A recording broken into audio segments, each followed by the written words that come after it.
நாங்கள் அடுத்ததா பார்ட் பியில், அதாவது 11வது கேள்வியை பார்க்க போகிறோம். சரியா?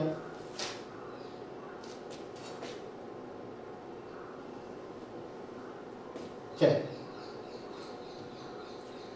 இந்த 11வது கேள்வியை பாருங்க. P, Q ஆகியன மெய்யெண்களாக உள்ள இருபடி சமன்பாடு x வர்க்கம் சக px சக q சமன் 0 இன் மூலங்கள் ஆல்பா, பீட்டா என கொள்வோம். அப்ப இந்த சமன்பாட்டின் மூலங்கள் ஆல்பா, பீட்டா. உடனே நீங்கள் எழுத வேண்டியது மூலங்களின் கூட்டுத்தொகை, மூலங்களின் பெருக்குத்தொகை. இது உடனே எழுதி போறோம். இதுக்கு மார்க்ஸ். சரியா? ரைட். பிறகு என்ன கேட்டு கிடக்கு? ஏ என்றது ஆல்பா பிளஸ் பீட்டா வர்க்கம், பி பீட்டா பிளஸ் ஆல்பா வர்க்கம். இந்த ரெண்டையும் மூலங்களாக கொண்ட இருபடி சமன்பாட்டை கேட்டு கிடக்கு. உங்களுக்கு தெரியும், ஏஐயும் பிஐயும் மூலங்களாக கொண்ட இருபடி சமன்பாட்டுக்கு எனக்கு என்ன வேணும்? மூலங்களின் கூட்டுத்தொகையும் பெருக்குத்தொகையும் வேணும். சரி, அப்ப அதை காணுவோம். மூலங்களின் கூட்டுத்தொகையும் பெருக்குத்தொகையும் நாங்கள் காணுவோம். சரியா? ரைட். இங்க பாருங்க, ஏ சக பி, ஏக்கு பதிலா ஆல்பா பிளஸ் பீட்டா வர்க்கம், பிக்கு பதிலா பீட்டா பிளஸ் ஆல்பா வர்க்கம். அப்ப இதை இந்த ஆல்பா வர்க்கம் சக பீட்டா வர்க்கத்தை முன்னுக்கு எழுதுறோம். இதை இங்க பாருங்க, ஆல்பா வர்க்கம் சக பீட்டா வர்க்கம் சக ஆல்பா பிளஸ் பீட்டா. இந்த ஆல்பா வர்க்கம் சக பீட்டா வர்க்கத்தை ஆல்பா பிளஸ் பீட்டா முழுவதின் வர்க்கம் சய 2 ஆல்பா பீட்டான்னு எழுதலாம். அதான் இங்க எழுதிக்கிறார். சரி, அப்ப ஆல்பா பிளஸ் பீட்டா முழுவதின் வர்க்கம் பி வர்க்கம், ஆல்பா பீட்டா கியூ, அப்ப சய 2q, ஆல்பா பிளஸ் பீட்டா சய பி. அப்ப ஏ சக பியை நீங்கள் கண்டிருக்கிறீங்க. ஏ சக பி மூலங்களின் கூட்டுத்தொகை உங்களுக்கு என்னென்று வந்திருக்கு? பி வர்க்கம் சய 2q சய பி என்று வந்திருக்கு. சரியா? ரைட். அடுத்தது மூலங்களின் பெருக்குத்தொகையை காணும். சரி, ஆல்பா பிளஸ் பீட்டா வர்க்கம் இன்டு பீட்டா பிளஸ் ஆல்பா வர்க்கம் எல்லாம் பெருக்கும். இங்க பாருங்க, ஆல்பா பீட்டா, ஆல்பா கணம் பீட்டா கணம் சக ஆல்பா வர்க்கம் பீட்டா. ஆல்பா பிளஸ் பீட்டாண்டு வந்தா சய பிய போடுவோம், ஆல்பா பீட்டாண்டு வந்தா கியூவை போடுவோம். எங்கட அடுத்த ஐடியா என்ன? ஆல்பா பிளஸ் பீட்டா ஆல்பா பீட்டாவா மாத்துறோம். இங்க பாருங்க. அப்ப இதுல இத இந்த ஆல்பா கணம் சக பீட்டா கணத்தை என்னன்னு எழுதலாம்? ஆல்பா பிளஸ் பீட்டா முழுவதின் கணம் சய 3 alpha beta into alpha plus beta எழுதலாம். மற்றதெல்லாம் அந்த வடிவத்திலேயே கிடக்கு. ஆல்பா பிளஸ் பீட்டா அல்லது ஆல்பா பீட்டாண்ட வடிவத்தில் கிடக்கு. அப்ப இப்ப நீங்க கொண்டு போடுங்க. ஆல்பா பீட்டாண்டா கியூ, ஆல்பா பிளஸ் பீட்டாண்டா சய பியை கொண்டு போட உங்களுக்கு இப்படி வருது. அப்ப மூலங்களின் கூட்டுத்தொகை பெருக்குத்தொகையை நீங்கள் கண்டுட்டீங்க. ஆகவே ஏஎம்பிஏ மூலங்களாக கொண்ட சமன்பாடு XA தர XAB சமன் 0. அப்ப அதை பெருக்கி எழுதினா உங்களுக்கு தெரியும், x வர்க்கம் சய a plus b into x சக ab, a பிளஸ் b இங்க கண்டிருக்கீங்க, ab இங்க கண்டிருக்கீங்க. ஆகவே நீங்கள் p சார்பாக எழுதலாம். சரியா? p சார்பாக நீங்கள் எழுதலாம். இப்படி சமன்பாடு வரும். சரி, அப்ப அடுத்த பகுதிக்கு போவோம்.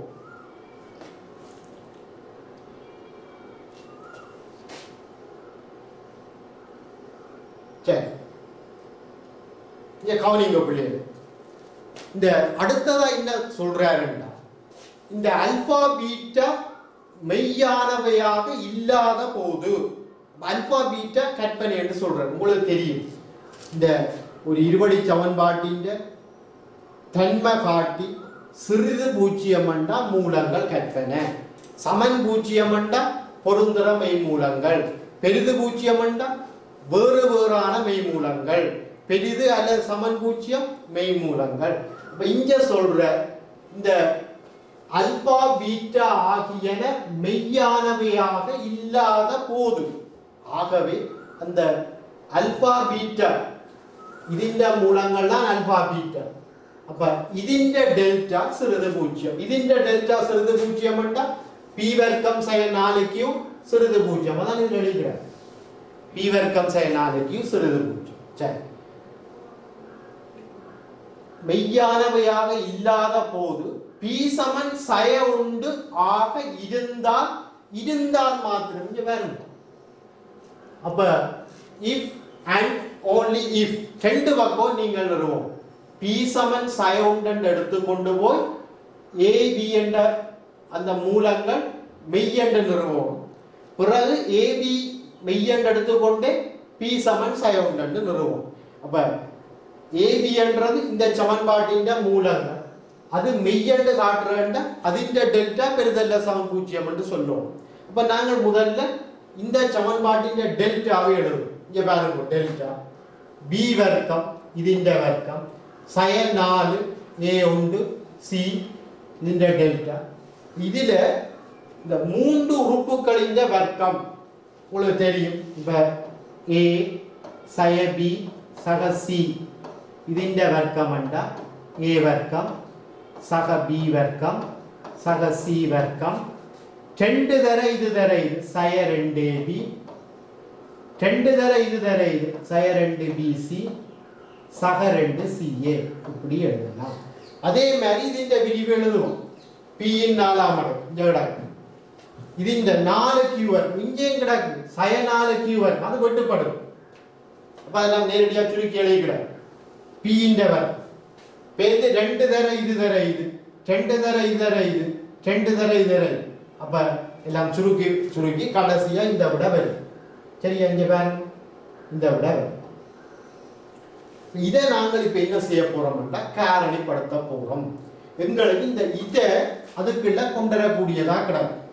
பி வர்க்கம் sin 4q அதுக்குள்ள கொண்டுவர போறோம். அப்ப அதுக்கு தான் என்ன செய்யறேன்டா, இங்க பாருங்க, இதையும் உண்டாகுது, இதை உண்டாகுது.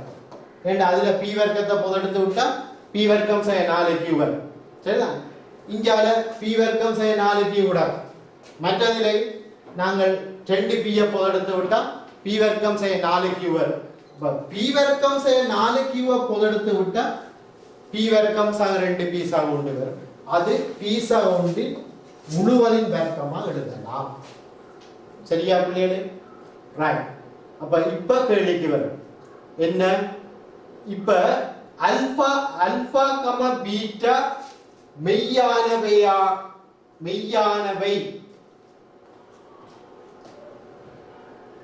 சரி, இங்க கவனி, அல்பா பீட்டா மெய்யானவை என்று எடுத்துக்கொண்டு நான் p சமன் sin 1 என்று காட்டலாம். சரி, அல்பா பீட்டா மெய், சாரி a b மெய், a b மெய் என்று எடுத்துக்கொண்டு p சமன் sin 1 என்று காட்டுவோம். பிறகு p சமன் sin 1 என்று எடுத்துக்கொண்டு a b மெய்யானவை என்று காட்டுவோம். அப்ப நான் முதல்ல a யும் b யும் மெய்யானவை என்று எடுக்கிறேன். a யும் b யும் மெய்யானவை என்றால் அதிന്റെ டெல்டா தான் இது. அப்ப இது பெரிதல்ல சமன் 0. உங்களுக்கு தெரியும் அந்த அல்பாவும் பீட்டாவும் கற்பனை. ஆகவே இந்த p வர்க்கம் sin 4q, இந்த p வர்க்கம் sin 4q இது மறை. அப்ப இது நேரா இருந்தா, இங்க பாருங்க, இது நேரா இருந்தா ஒரு நேரெண்ணம் மறை எண்ணால பெருக்கினா மறை எண்ணா போயிடும். ஆகவே இது நேரா இருக்கிறது. அப்ப இருக்கிற ஒரே ஒரு வாய்ப்பு இது சைவரா இருக்கு. அப்ப இந்த சமன் சைவர் தான்.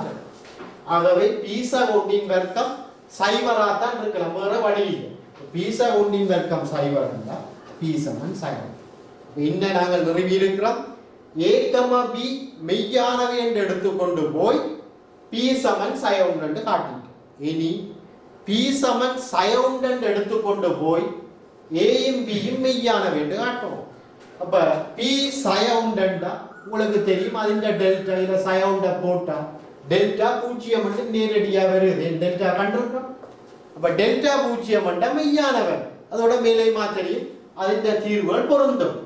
அப்ப டெல்டா 0, அப்ப a யும் b யும் பொருந்தும். இந்த a யும் b யும் பொருந்தும், a யும் b யும் பொருந்தும். சரியா? ரைட். அப்ப ஏயும் பி இப்ப ஒரு இருபடி சமன்பாட்டின் மூலங்கள் ஆல்பா பீட்டா ഇതിന്റെ டெல்டா பூஜ்ஜியம் என்றால் அந்த சமன்பாட்டின் மூலங்கள் பொருந்தினா அந்த மூலங்கள் என்ன, அந்த தீர்வுகள் என்ன உங்களுக்கு தெரியும். ஆல்பா பிளஸ் பீட்டா சய பியின் கீழே ஆல்பாவும் பீட்டாவும் சமன். அப்ப பீட்டாவுக்கு பதிலாக நீங்கள் என்ன போட போறீங்க? ஆல்பா. 2 ஆல்பா சமன் சய பியின் கீழே ஆல்பா சமன் சய பியின் கீழ் 2. சரி பிள்ளை, அதே மாதிரி சரிதான். இங்க பாருங்க, டெல்டா பூஜ்ஜியத்துக்கு சமனா இருந்தா இந்த டெல்டா பூஜ்ஜியத்துக்கு சமனா இருந்தா ஏயும் பியும் சரிதான் மெய்யானவை. ஓகே, ஏயும் பியும் சமனா இருக்கும் பொருந்துற தீர்வுகள். அப்ப மூலங்களின் கூட்டுத்தொகை பி வர்க்கம் சய 2q சய பி. அப்ப பிக்கு பதிலாக ஏ போட்ட 2a இதுக்கு சமம். அப்ப a சமன் 1 சய qக்கு சமனா இருக்கு. அப்ப a சமன் b சமன் 1 சய q. சரியா? ரைட். அப்ப 11வது கேள்வியில a பகுதி நாங்கள் செய்திருக்கிறோம். அடுத்ததா 11வது கேள்வியில b பகுதியை பார்ப்போம். சரியா? ரைட்.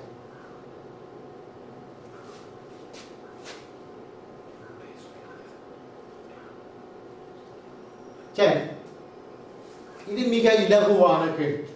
இந்த 11வது கேள்வியில பி பகுதி மிக இலகுவான கேள்வி. P, Q ஆகியன இது பூஜ்ஜியமற்ற மெய்யெண்கள் எனவும் இந்த fx என்ற பல்லுறுப்பியும் தந்திருக்கு. x ஆக 1 x ஆக 2 என்பன fx இன் காரணிகள் எனின் காரணி தேற்றத்தின் மறுதல fa பூஜ்ஜியமண்டா fa பூஜ்ஜியமண்டா நாங்கள் சொல்லலாம் x மைனஸ் a ஒரு காரணி. இது காரணி தேற்றம். காரணி தேற்றத்தின் மறுதல xa ஒரு காரணி என்றா fa பூஜ்ஜியம். இது காரணி தேற்றத்தின் மறுதல். அப்ப இங்க x ஆக 1 ஒரு காரணி, x ஆக 1 fx இன் ஒரு காரணி. அப்ப காரணி தேற்றத்தின் மறுதலையில இருந்து f of -1 பூஜ்ஜியம், f of -1 பூஜ்ஜியம். அப்ப இதுல x க்கு பதிலா -1 போடுவோம். x இருக்கிற இடம் எல்லாம் -1 போடுவோம். அப்ப போட்டா உங்களுக்கு சய p சக q சமன் பூஜ்ஜியம். இது ஒரு சமன்பாடு. சரியா? ரைட். இன்னொரு தரவு x ஆக 2 fx இன் காரணி. அப்ப காரணி தேற்றத்தின் மறுதலையில இருந்து f of -2 பூஜ்ஜியம். அப்ப f of -2 பூஜ்ஜியம். அப்ப x இருக்கிற இடத்துல -2 போடுங்க. போட்டா உங்களுக்கு PQ ல இன்னொரு சமன்பாடு. சரி, PQ ல 2 சமன்பாடு, 2 தெரியாத கணிதம். அப்ப நீங்கள் P ஐயும் Q ஐயும் காணலாம். அப்ப P ஐ காண 2 வருது, Q ஐ காண 5 வருது. சரி, PQ இன் பெருமானத்தை கண்டு பிறகு ஒரு கேட்டு கிடக்கு fx இன் மூன்றாம் காரணியையும் காண்க. உங்களுக்கு தெரியும் இந்த fx பாருங்க, fx வந்து மூன்றாம் படியில கிடக்கு. ஏற்கனவே 2 முதலாம் படி காரணி ஏக பரிமாண காரணிகளை கண்டுட்டோம். அப்ப இன்னும் ஒரு முதலாம் படி காரணி தேவை. அப்ப முதலாம் படி காரணி என்றால் அது ax ஆக b வடிவில இருக்கும். அப்ப இந்த வடிவில இருக்கும். அப்ப நாங்கள் fx இந்த வடிவில இப்ப எழுதி இருக்கிறோம். குணகங்களை சமப்படுத்துறதன் மூலம் நாங்கள் கேபிட்டல் A ஐயும் கேபிட்டல் B ஐயும் காணுவோம். சரியா? ரைட்.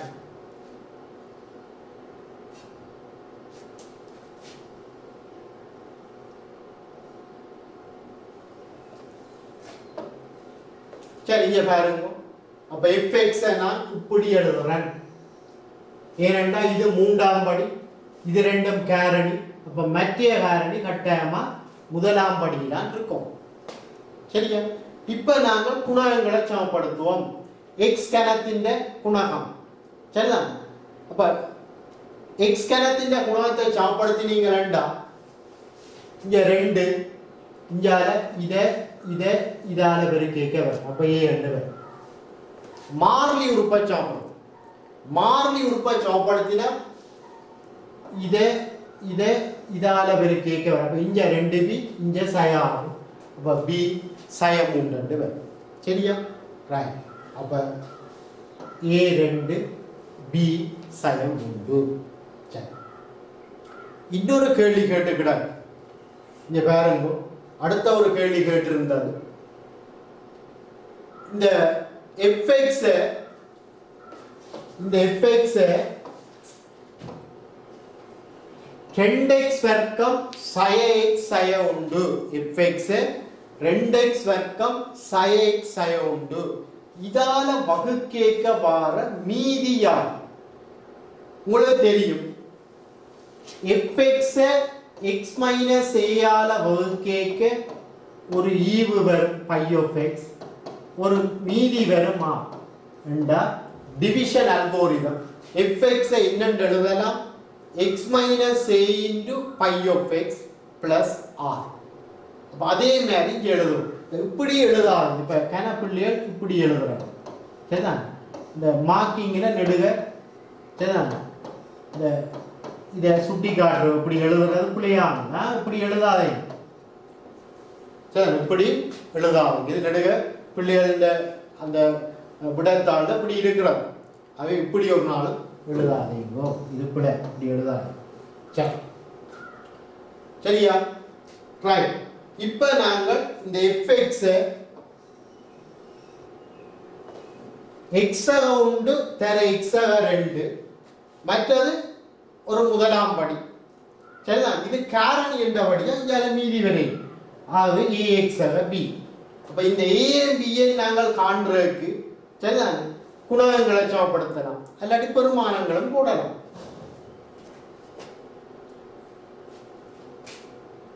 சரி, அப்ப இது இங்க பாருங்க, குணகங்களை சமப்படுத்தி a b ஐ கண்டுட்டோம். இங்க அடுத்த கேள்வி என்ன? இந்த fx இதால வகுக்கேக்க என்ன மீதி? எங்களுக்கு தெரியும் இது இரண்டாம் படி, இது இரண்டாம் படி. ஆகவே வார மீதிய நீங்கள் முதலாம் படியில்தான் எழுதுவோம். இங்க பாருங்க, முதலாம் படியில் எழுதிக்கிறார்.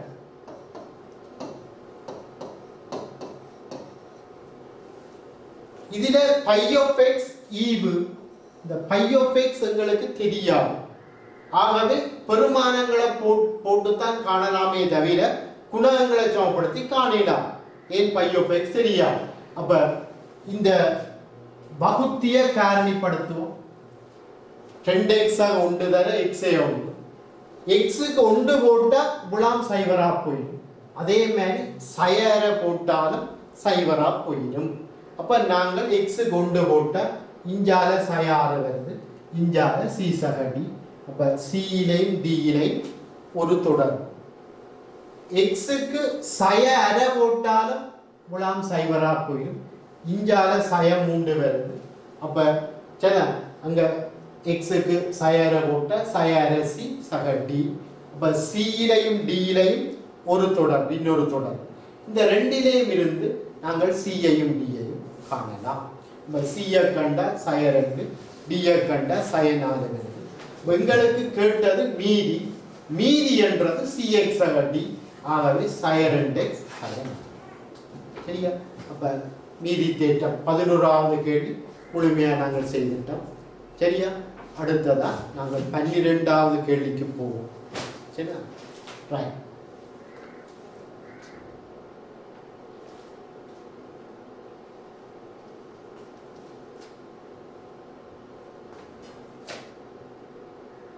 இந்த 12வது கேள்வி வரிச மாற்றமும் சேர்மானத்திலேயும் வந்திருக்கு.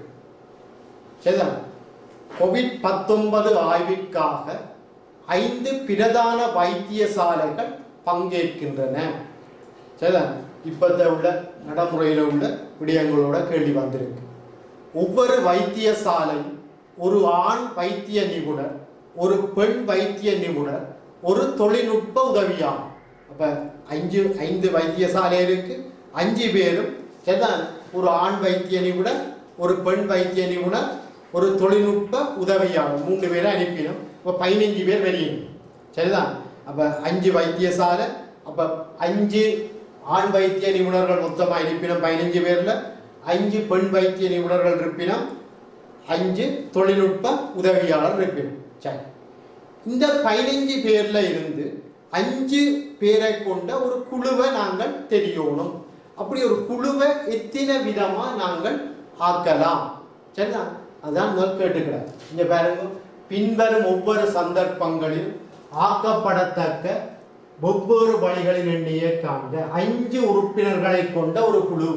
அந்த 15 பேர்ல 5 பேரை கொண்ட குழுவை இந்த ஒவ்வொரு நிபந்தனைகளுக்கு மேற்ப என்ன மாதிரி ஆக்கலாம், அந்த எண்ணிக்கை தான் கேட்டுக்கிறார். சரி, முதலாவது சொல்லிக்கிறார், குழுவில் 2 ஆண் வைத்திய நிபுணர்.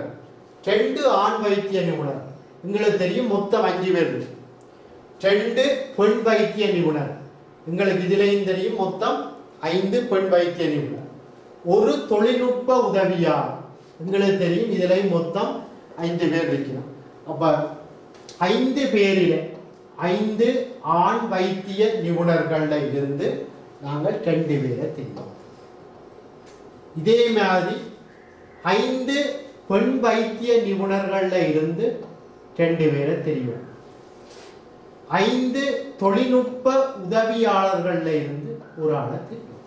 இதை சுருக்கினீங்கன்னா உங்களுக்கு ஒரு விடவை சரிங்களா, 10 500 எண்ணெய்கள் 500 பேர் சரி, இந்த விட கிடாக்கு. சரியா? சரி, அடுத்தது குறித்த இது இரண்டாவது 5 வைத்தியசாலைகளையும் பிரதிநிதித்துவப்படுத்தக்கூடியதான். 5 வைத்தியசாலையில இருந்தும் அந்த நாங்கள் தெரிகிற 5 பேர்ல ஆக்கள் வரோம். ஒரு வைத்தியசாலையை விட்டுட்டு நாங்கள் 5 பேரை தெரியலாம். இப்போ இதுதான் நாங்கள் சொல்லிக்கிறோம். சரிதான். ரைட். இங்க பாருங்க, 5 வைத்தியசாலைகளையும் பிரதிநிதித்துவப்படுத்தத்தக்கதாகவும் ஒரு ஆண் வைத்திய 2 ஆண் வைத்திய நிபுணர்கள், 2 பெண் வைத்திய நிபுணர்கள், ஒரு தொழில்நுட்ப உதவியாளர் இடம்பெற வேண்டும். சரிங்களா? சரி, இப்ப நாங்கள் இதுக்கு என்ன செய்வோம்? இங்க பாருங்க, இந்த 5 ஆண் வைத்திய நிபுணர்கள் இருக்கிறோம். அவையில இருந்து 2 பேரை தெரியும். தெரிஞ்சா ஒவ்வொருத்தரும் ஒவ்வொரு வைத்தியசாலையில இருந்து வந்திருக்கு. அப்ப 2 வைத்தியசாலையை சேர்ந்த ஆட்கள் எடுத்தாச்சு. அப்ப இனி அவை எடுக்க தேவை. மிச்சம் 3 வைத்தியசாலை இருக்கு.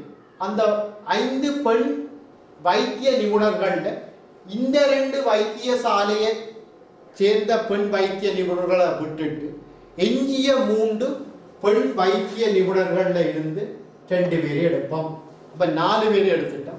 4 வைத்தியசாலையை சேர்ந்த ஆட்கள் வந்துட்டீங்க. இன்னும் ஒரே ஒரு வைத்தியசாலையை சேர்ந்த ஆட்கள் தான் பெரிய இல்லை. நாங்கள் செய்ய வேண்டியது ஒரு தொழில்நுட்ப உதவியாளர். அப்ப அந்த வைத்தியசாலையில ஒரு தொழில்நுட்ப உதவியாளர் இருக்க, அவர்கள் தெரிஞ்சுக்கிட்டார். சரி, இப்போ இது 32 பேர். 5C2 10, 3C2 3, அப்போ 32 பேர். சரியா? ரைட்.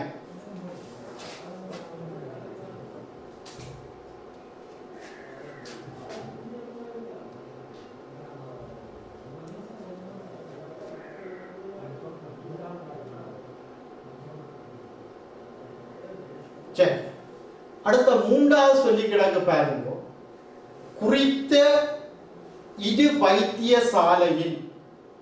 குறித்த சொல்றது குறிப்பிட்டு சொல்லப்பட்ட 2 வைத்தியசாலை. யாதாயினும் 2 வைத்தியசாலை.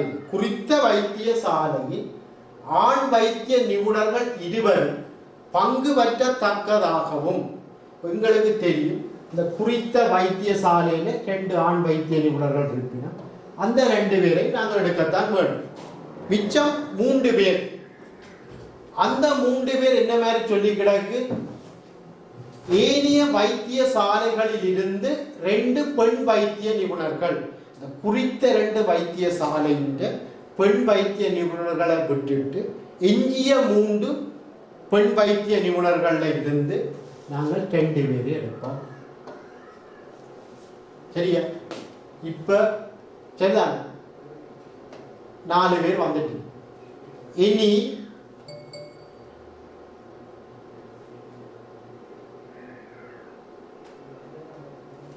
ஏனைய வைத்தியசாலைகளில் இருந்து ஏனைய வைத்தியசாலை முதலெடுத்த அந்த 2 வைத்தியசாலை வரையிடலாம். பாருங்க, இந்த தமிழை பார்த்தீங்கன்னா முதலெடுத்த வைத்தியசாலையில இருந்து பெண் வைத்திய நிபுணர்கள் எடுக்கலாம். சரி, ஏனைய வைத்தியசாலைகளில் இருந்து அப்ப ஏனைய 3 வைத்தியசாலையில 3 பெண் வைத்திய நிபுணர்கள் இருக்கணும். அவையில 2 பேர் எடுத்தாங்க. சரி, ஒரு தொழில்நுட்ப உதவியாளர், உங்களுக்கு தெரியும் 3 வைத்தியசாலையில 3 தொழில்நுட்ப உதவியாளர் இருக்குது. அதில் இருந்து 6வது நாள் 3C. சரியா? அப்ப அதுதான் இங்க எழுதிக்கிறார். சரியா? ரைட், இங்க பாருங்க.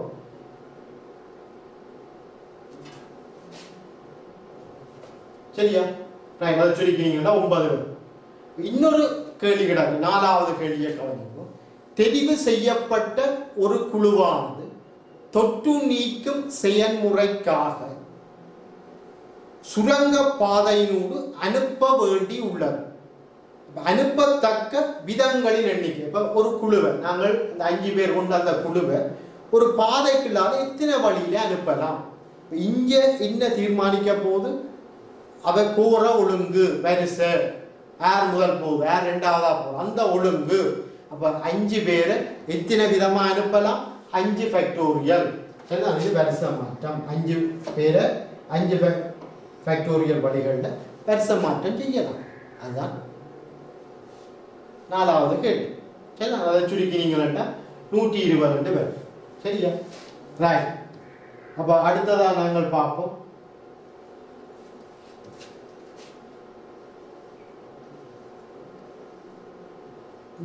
இதுல பி பகுதி சரிதான், இது தொடர்ல வந்திருக்கு.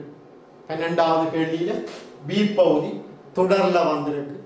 இந்த பிஆர் சரிதான் சமன் பிஆர் வர்க்கம் கியூஆர் சக கேபிட்டல் ஆர். அப்ப ஒரு சார்பு பிஆர் என்ற சார்பு ஒரு ஆர்ல உள்ள ஒரு சார்பு தந்திருக்கு. அதில பிக்யூஆர் என்ற 3 தெரியாத கணியங்கள் இருக்கு. அவர் ஒரு தொடர்புதாரர். என்ன தொடர்புன்னா ஆர்தர R+1 என்னத்துக்கு சமன்? VR -3 BR -1க்கு சமன். சரிதான்? ஆர்தர R+1 என்னத்துக்கு சமன்? VR -3 PR+1. இப்படி இருக்கக்கூடிய மாதிரி PQR காணட்டும். சரி, இங்க பாருங்க, VR சரிதான் அவர் தந்திருக்கிறார். அப்ப நாங்கள் R × R+1 R × R+1 BR இந்த அப்படியே எழுதுவோம். PR வர்க்கம் சக QR சக R. BR -1 இதுல இருக்கிற R க்கு R -1 போடுவோம். அதான் BR -1. இதுல இருக்கிற R க்கு R -1 போட்டுக்கிறாங்க. இப்ப சரிதான் குணகங்களை சமப்படுத்தி இந்த PQR காணுவோம். சரியா? ரைட், இங்க பாருங்க, குணகங்களை சமப்படுத்தி PQR காணுவோம்.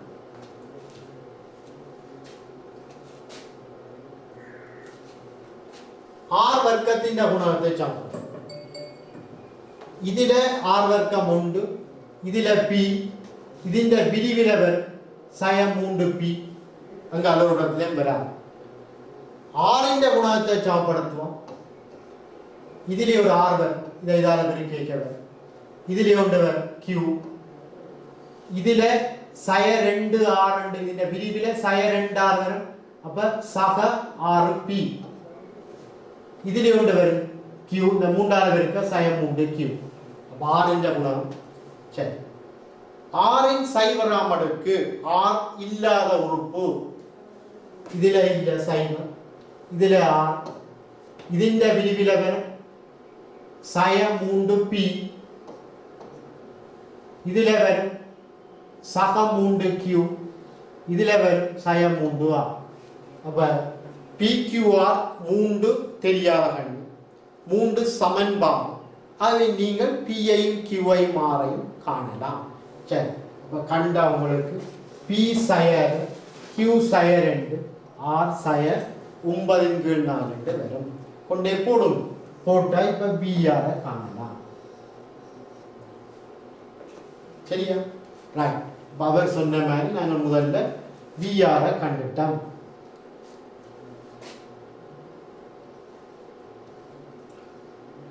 பிறகு சொல்ற கவனிங்க, பிறகு சொல்ற ஒரு தொடரை தந்துட்டு அதிண்ட 6ஆம் உறுப்பு UR எழுதட்டாம். சரி, ஒரு தொடரை தந்துட்டு அதிண்ட 6ஆம் உறுப்பு UR எழுதட்டாம்.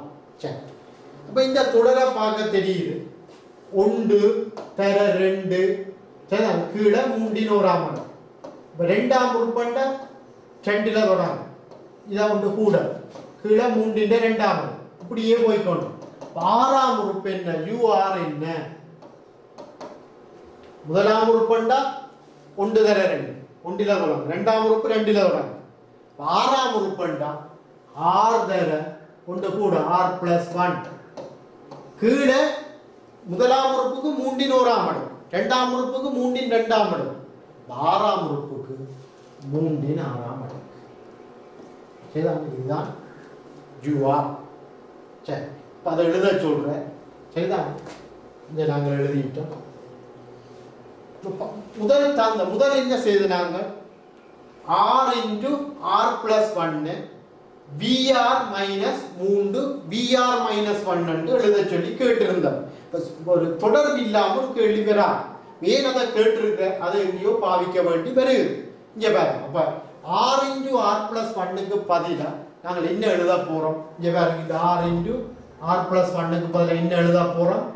VR - 3 VR - 1 என்று எழுத போறோம்.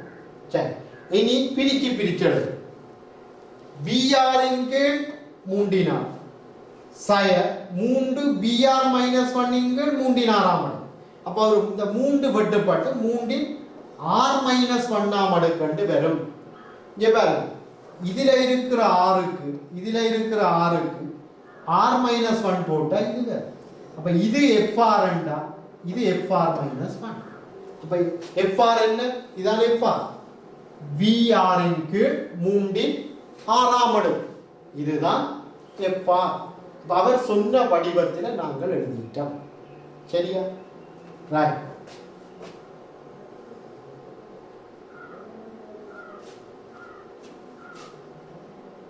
சரி, இப்போ இங்க பாருங்க, நாங்கள் என்ன வடிவத்தில் எழுதியிருக்கிறோம்? UR FR - FR - 1 வடிவத்தில் எழுதிட்டோம். இனி 6 கொண்டு போட்டா இதுல U1 இஞ்சால F1 - F0. 6க்கு 2 போட்டா இதுல U2 இதுல F2 அங்கல F1. 6க்கு 3 போட்டா U3 F3 F2. இப்படியே 6க்கு 3 4 5 6 போட்டு கொண்டு போய் கடைசியில 6க்கு n-1 போறோம். போட்டா இதுல UN-1 இதுல Fn-1 இதுல Fn-2. கடைசியில 6க்கு n போகும். n போட்டா இதுல UN Fn Fn-1.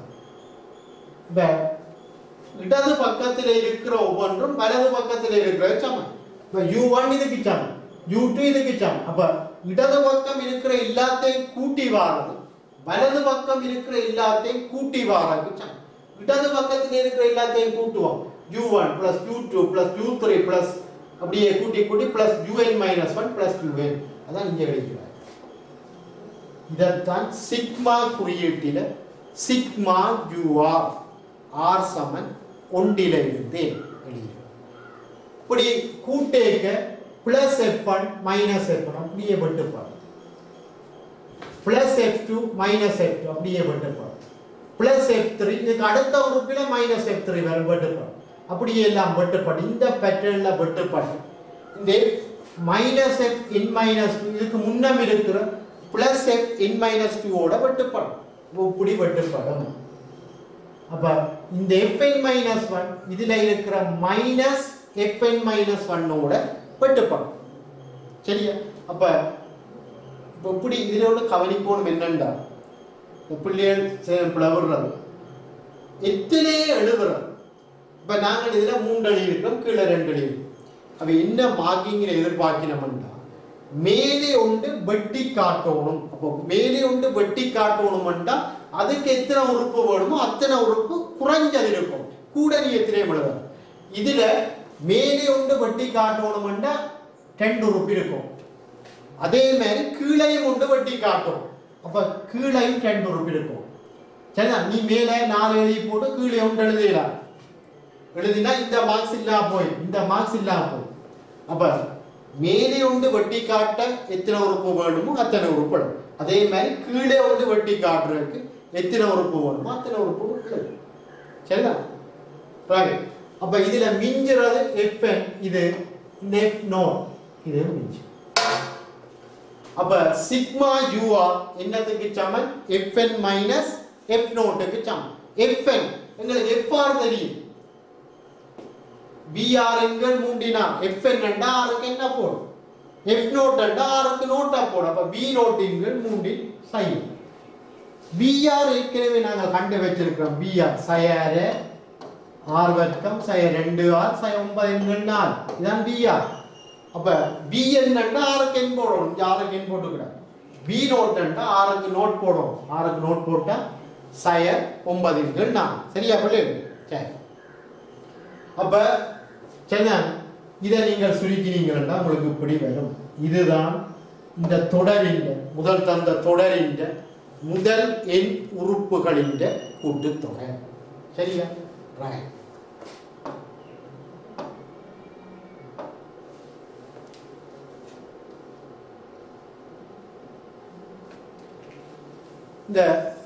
இந்த பகுதியில் அடுத்ததா கேட்கிற இந்த சிக்மா WR இப்படி வரையறுக்கிறார், இப்படி தந்திருக்கிறார். எங்களுக்கு ஏற்கனவே சிக்மா UR தெரியும். சிக்மா URன்றது இதுதான். அப்ப இந்த சிக்மா UR கொண்டு இதுல போடுவோம். சரிதான்? இதுல போட்டோம்டா இங்க பாருங்க, அல்லது இப்படி பார்த்தோம்டா இப்ப இதுல இருந்து 9/4 சய சிக்மா UR இந்த இதை கொண்டே அந்தால கழிப்போம். இதை இஞ்சால உண்டு. அப்ப 10 வர்க்கம் இந்த பிரட்டி எழுதணும். சக 10 சக 9 4 தரம் முடியும். இதுல இருந்து இதை இஞ்சால கொண்டு வர இந்த சிக்மா UR அங்கால கொண்டு வர. சரி, அதான் மாற்றி எழுதிக்கிறாங்க. சரி, இப்படி வரும். இந்த 4 தரம் 3 என்னால் இதை பெருக்கி விட்டா, சரி 4 தரம் 3 என்னால் இதை பெருக்கி விட்டா உங்களுக்கு இதுதான் மிஞ்சும். இதுதான் மிஞ்சும். அதான் எழுதிக்கிறாங்க. அப்ப 10 வர்க்கம் சக 10 சக 9. இப்ப கேட்கிற இந்த சிக்மா WR இந்த முடிவில் தொடர் ஒருங்குமா? ஒரு தொடர் ஒருங்குறதுக்கு என்ன நிபந்தனை? ஒரு தொடரின் முதலின் உறுப்புகளின் கூட்டுத்தொகை, பகுதி கூட்டுத்தொகைன்னு சொல்றோம். என்னாவது பகுதி கூட்டுத்தொகை. ஒரு தொடரின் முதலின் உறுப்புகளின் கூட்டுத்தொகை SN என்றா எண் முடிவிலிக்கு போயிருக்க SN வந்து ஒரு குறித்த மெய்யெண்ண அணுகுமண்டா அந்த தொடர் ஒதுக்கும். சரிதா? அப்படி அணுகாம முடிவிலிக்கு போறோம். அல்லாட்டி இங்க பாருங்க, இந்த தொடரை பாருங்க, இது முடிவிலிக்கு போவா என்ன செய்யும்? இப்ப 2 உறுப்புகள கூட்டுத்தொகைண்டா சைவம், 3 உறுப்புகள கூட்டுத்தொகைண்டா 1. அப்ப 1 சைவம் 1 சைவம். அப்ப முடிவிலிக்கு போகாது, 1க்கும் சைவருக்கும் மாறி மாறி போகும். ஆனா ஒரு குறித்த ஒரு பெருமானத்துக்கு ஒருங்காது. அப்ப இதுவும் ஒருங்காது, ஆனா முடிவிலிக்கு போயேது. அப்ப இது ஒருங்குமா ஒருங்காதான்னு கேட்டுக்கிடாது. அப்ப நாங்கள் என்ன செய்வோம்? இதுக்கு லிமிட்டட், இதுக்கு நேரியே சொல்லலாம். இது கூட்டலா கிடக்கிறபடியா சரி, இதுவும் முடிவிலிக்கு போகும், இதுவும் முடிவிலிக்கு போகும். ஆகவே இது முடிவிலிக்கு போகும். தற்செயலாக இது ஒரு மைனஸ் வந்துட்டேன். அப்ப இதுக்குரிய ஜெனரலான மெத்தட், இந்த கூடின அடுக்க வெளியில் எடுக்கும். எண் வர்க்கத்தை வெளியில் எடுத்தா 2 சக 8 எண் சக 9 எண் பெருக்கம் எண் முடிவிலிக்கு போனா இது முடிவிலிக்கு போகும், இது 2 பெருமானத்துக்கு போகும், இது 0 ஆகவே இந்த பெருக்கம் முடிவிலிக்கு போகும். சரி, அப்ப இது முடிவிலிக்கு போகும். ஆகவே தொடர் ஒருங்காது. சரி, ஒருங்கு தொடர் அன்று. சரியா?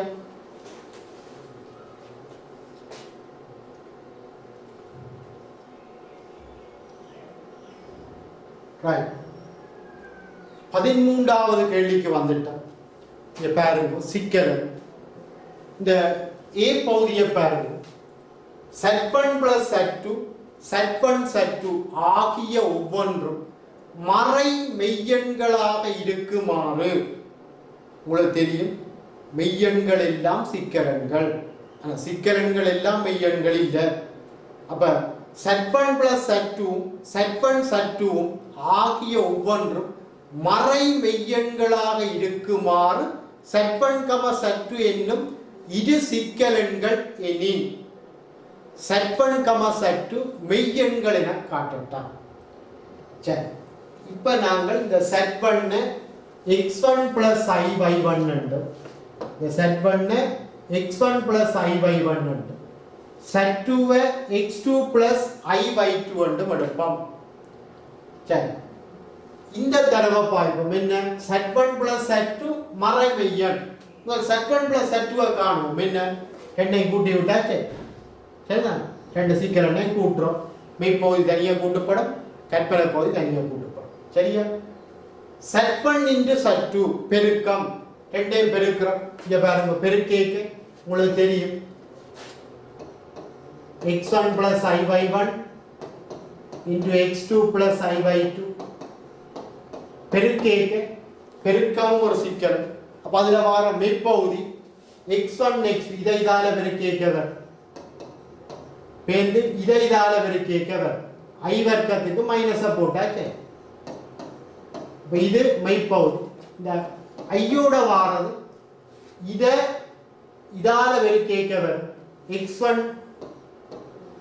y2 plus y1 x2 அதான் எழுதுகிறேன். அப்ப Z1 plus Z2 மறை மெய்யெண்ணா, Z1 into Z2 மறை மெய்யெண். உங்களுக்கு தெரியும் ஒரு மெய்யெண்ணா இருந்தா ஒரு சிக்கல் எண்ணா நாங்கள் மெய்யெண்ணு சொன்னா அதிന്റെ கற்பனை பகுதி 0. ஆகவே இந்த Z1 plus Z2 இன் கற்பனை பகுதி y1 plus y2 0. அப்ப இது முதல் ஆசனம். சரிதான்? அதே மாதிரி இந்த சிக்கலன் Z1 Z2 இன் கற்பனை பகுதியும் 0. சரிதான்? இது இரண்டாவது சமன்பாடு.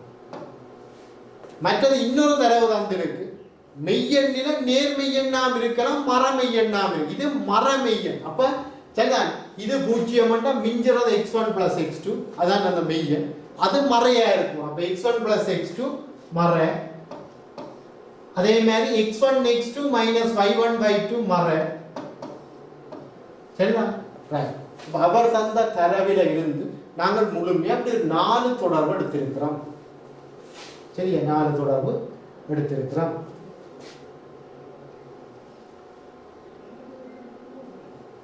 சரி, இங்க கவனிப்போம். இப்ப நாங்கள் என்ன செய்ய போறோம்னா இந்த முதலாம் சமன்பாட்டில இங்க பாருங்க, முதலாம் சமன்பாட்டில இருந்து y2 க்கு பதிலா -y1 போடுங்க. அப்ப இதுல ஒன்று இரண்டாம் சமன்பாட்டில y2 க்கு பதிலா இதுல ஒன்று இதை கொண்டே போடுறோம். y2 க்கு பதிலா -y1 போடுறோம். சரியா? plus y1 x2 சமன் 0. இதுல y1 பொதுடுத்தா y1 தர x2 minus x1 0. உங்களுக்கு தெரியும் a தர b 0 என்றா நீங்கள் என்ன சொல்லுவீங்க? ஒன்றில் a 0 இருக்கலாம், அல்லது b 0 இருக்கலாம், அல்லது ரெண்டும் 0 இருக்கலாம். இத நீங்கள் இப்படி எழுதலாம். a சமன் 0 அல்லது b சமன் 0. இந்த இதுக்கு அந்த மூன்று கருத்து இருக்கு. a 0 அல்லது b 0 என்றா a 0 அல்லது b 0 அல்ல ரெண்டும் 0 அதுக்குள்ள வரும். சரியா? ரைட். அப்ப ab சமன் 0 என்றா இப்படி எழுதலாம். அப்ப y1 தர x2 minus x1 பூஜ்ஜியம் என்றா y1 பூஜ்ஜியம் அல்லது x2 minus x1 பூஜ்ஜியம். சரியா? y1 பூஜ்ஜியம் அல்லாட்டி x1 ம் x2 ம் சமம். x2 minus x1 பூஜ்ஜியம் என்றா x1 ம் x2 ம் சமம். இந்த x1 ம் x2 ம் சமனா இருந்தா என்ன நடக்கும் என்று பாப்போம். இப்ப நான் இந்த சமன்பாட்டில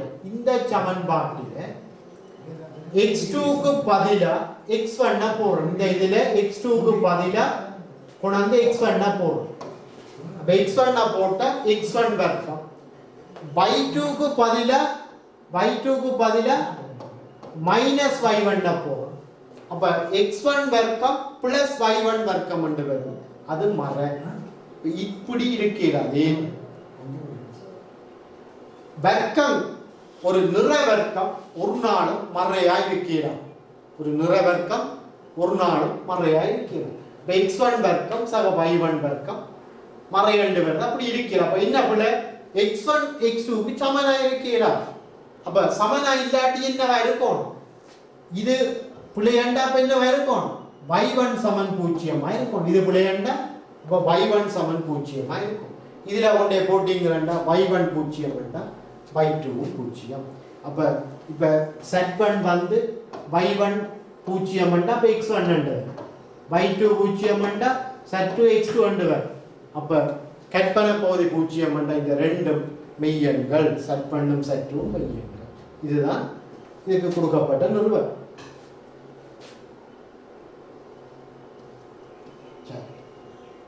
அடுத்த b பகுதி. சரிதான்? இந்த b பகுதியை பாருங்க பிள்ளைகளே. mod z1 சமன் mod z2 சமன் mod z3 சமன். சிக்கலெண்கள் சமன் இல்ல, அதிന്റെ பருமன்கள் சமன். மூன்று சிக்கலெண்ணை கூட்டினா z1 plus z2 plus z3 பூஜ்ஜியம் ஆகவும் இருக்குமாறு z1 z2 z3 பூஜ்ஜியமற்ற மூன்று சிக்கலெண்கள் ஆகும். சரி. ஆகன் வரிப்படம் ஒன்று சமபக்க முக்கோணி ஒன்றை வகை குறிக்கின்றன என காட்டுக. சரி, இங்க கவனிங்க. இதுல உங்களுக்கு தெரியும்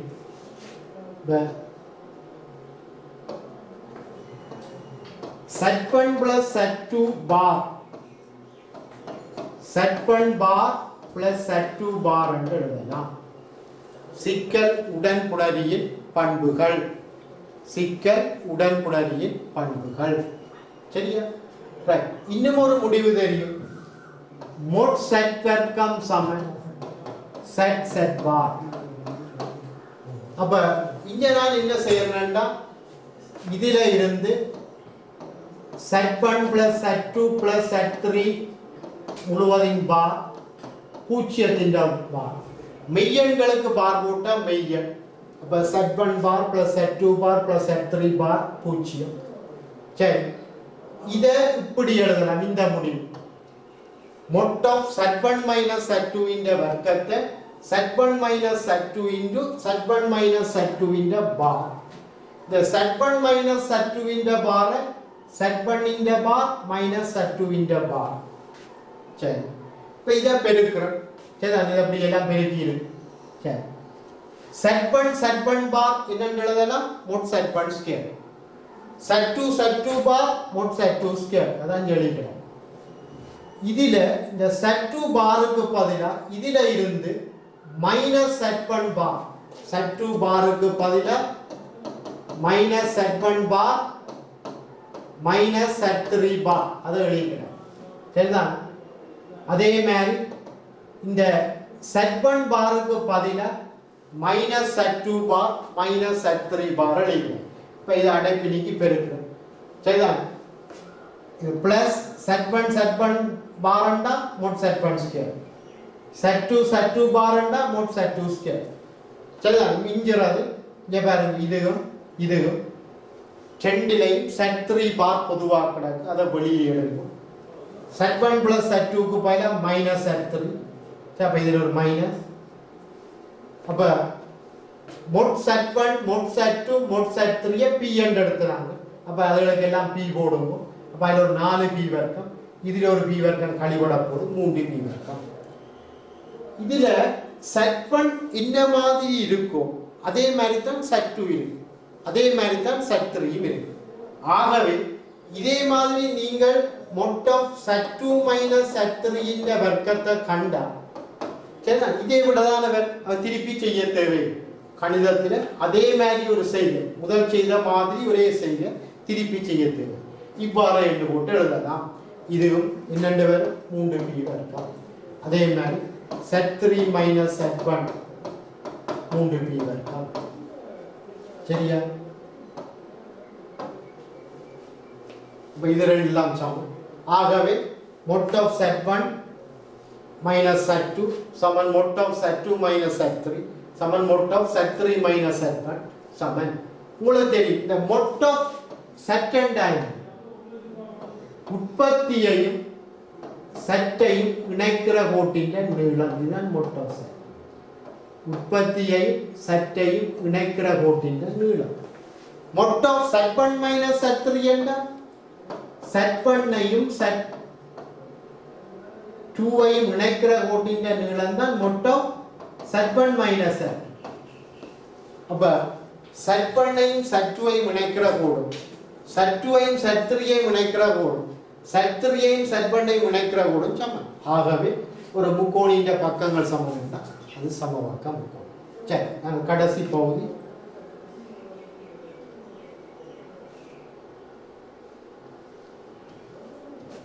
தாயம். சின்ன கேள்வி. சரி, இங்க கவனி. இந்த ஏ என்ற தாயம் தந்துவிட ஏ வர்க்கத்தை காணும்.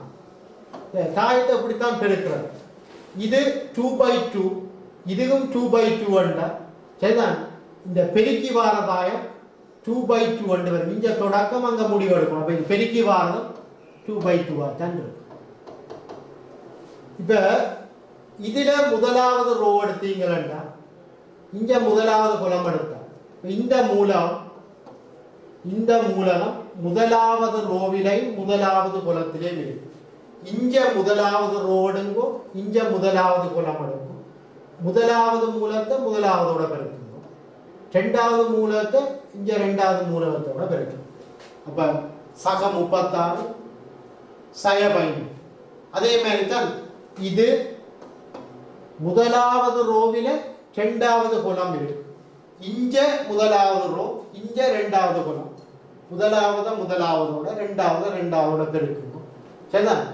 உங்களுக்கு 54 சை 43. இதே மாதிரி எல்லாம் பெருக்கினீங்கன்னா ஏ வர்க்கம் வரும். ஏ ஏற்கனவே தெரியும். அப்ப ஏ வர்க்கம் சக ஏ சய 12 ஒரு தாயத்தை எண்ணியால பெருக்கினா இந்த 12 எல்லா மூலகங்களுக்கும் பெருக்கும். சரி, உங்களுக்கு தெரியும் ஒரே வரிசையில் இருக்கிற தாயங்களை நாங்கள் கூட்டலாம். சரி, ஒத்த அந்த மூலகங்களை கூட்டி விட்டாச்சு. இப்போ கூட்டினா இங்கே பாருங்க, இதில் 18 சய 6 சய 12. இப்போ 18 சய 12 0 மட்டும் வரும். சரியா? ரைட். அப்போ ஏ வர்க்கம் சக ஏ சய 12 0. சரிதான். 0 தாயம் கொண்டு வரும். பேருந்து சொல்ற இதுல இருந்து ஏ இன்வர்ஸை காணட்டாம். ஏ இன்வர்ஸ் என்ன? ஏபி சமன் பிஏ சமன் ஐ ஆகுமாறு ஒரு பி என்ற தாயம் இருந்தா அந்த பி என்ற தாயம் தான் என்ன? ஏ இன் நேர்மாறு தாயம், ஏ இன்வர்ஸ். அப்ப ஏபி சமன் ஐயா இருக்கக்கூடிய மாதிரி ஒரு பியை கண்டுபிடிச்சா உங்களுக்கு போதுமா? சரி, ஏன்னா மற்றதையும் நாங்கள் நிறுவலாம். ஏபி சமன் ஐயண்டா பிஏ சமன் ஐயண்டு நாங்கள் நிறுவலாம். அப்ப இது மட்டும் போதுமா? சரி, அப்ப நாங்கள் என்ன செய்யறோம்டா, இங்க பாருங்க, எங்களுக்கு ஏ வர்க்கம் சக ஏ சமன் 12. இந்த 12 அங்கே கொண்டு போறோம். சரிதான். ரைட். இதுல ஏ எப்போது இப்படி ஒரு நாள் எழுதாது. இந்த கன மாணவர்கள் இப்படித்தான் எழுதுறோம். ஏனென்றா இந்த அட்சர கணிதங்கள்ல இப்படி பொதெடுத்து சரிதான், அட்சர கணித கோவைகள்ல ஏ பொதெடுத்து போட்டு ஏ சக கொண்டாண்டு எழுதுறாரு. சரிதான். ஒரு தாயத்தோட ஒரு எண்ண கூட்டையிடம். அப்ப நீங்க என்ன செய்யணும்னா இந்த ஏஐ என்று மாத்தணும். இப்படி எழுதணும்.